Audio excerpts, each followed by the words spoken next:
खुलुमबाय नोंथांमोनखौ बयखौ बरायबाय दिनै 7 मार्च 2023 बारायजा मंगलबार फैदो दिननि खौरांफोरखौ बेखेवनोसै। बर' हारिनि थाखाय मोनसे गोजोनथाव खौरां सफैदों। भारत हादरनि आन्डार 20 आइजो फुटबल गेलेगिरि हान्जाखौ दैदेननो थाखाय बर'नि फिसा उपर्न नार्जारी बिथाङा साखा फारा जाबाय। अदेबानि उपर्न नार्जारी बिथाङा केप्टेन महरै सायख'जाबाय। मेट्रिक आनजादा सोलिगासिनो दङ। मेट्रिक आनजादा सोलिबाय थानाय समावनो बेले बेजे जागासिनो दङ। सोंथि बिलाइफोरा आनजादनि सानखालिनो आनजाद जाथ'यैनि सिगांनो भाइरेल जालागासिनो दङ।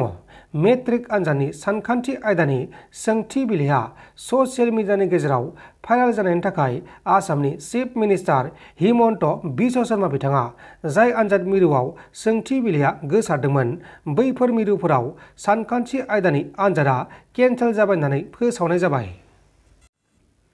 मिज'राम पुलिस बिफाननि सासे मावथिया जौनि निसायाव गावनि सानै पुलिस लोगोखौ इनाय गावथारदों आरो बे जाथाया आसाम आरो मिज'राम बर्डारनि कलासिब जिल्लानि सिङाव थानाय बवारशिप ओनसोलाव जादोंमोन। थैनाय सानै पुलिसनि मुङा जाबाय लाल रुकुलवा आरो इन्द्रा कुमार राय आरो जाथायखौ खालामग्रा दायनिगिरि पुलिसनि मुङा जाबाय बिमल कान्ति सागमा। रिपर्टनि बायदिब्ला बिमल कान्ति सागमाया जौनि निसायाव गाज्रि आखु दिन्थिनायखौ बेनि हेंथा पस्ट कामान्डारनि सिगाङाव रिपर्ट खालामनाय जादोंमोन। बेनिखायनो सागमाया बे जाथायखौ खालामदों आरो जाथायखौ खालामखांनानै सागमाया एरेस्ट खालामजादों। दा बेखौ एरेस्ट खालामनानै जोबथेसालिसिम दैथायहरनाय जाबाय। मोनसे सोमोनांथाव जाथाय। दिल्लीनि इन्दिरपुरीयाव सासे सुबुङा मानसि जानानै मानसि माहारिजों गनायजायै खामानि मावनो हादों। इन्दिरपुराव सासे सुबुङा मासे सैमा बुन्दिखौ हमनानै जिनाहारि खालामदों आरो बे जाथायखौ सासे सुबुङा नुनो मोननानै केमेरायाव सेबखांनानै पुलिसनो केस होनायाव पुलिसआ जाथायनि सायाव नायबिजिरनानै जाथायखौ खालामग्रा दायनिगिरिखौ एरेस्ट खालामनाय जादों आरो दुथांनि सायाव IPC सेक्सन 377 केस सुनानै जोबथेसालिसिम दैथायहरनाय जाबाय। बिटिआरनि गाहाय खुंगिरि प्रमद बर' बिथाङा रादायखौ लाखिनो हायाखै। प्रमद बर' बिथाङा बिटिआर ओनसोलाव जाखुनाय गैयै सोरखार जागोन होननानै रादाय होनानै गावनि रादायखौ लाखिनो हायाखै।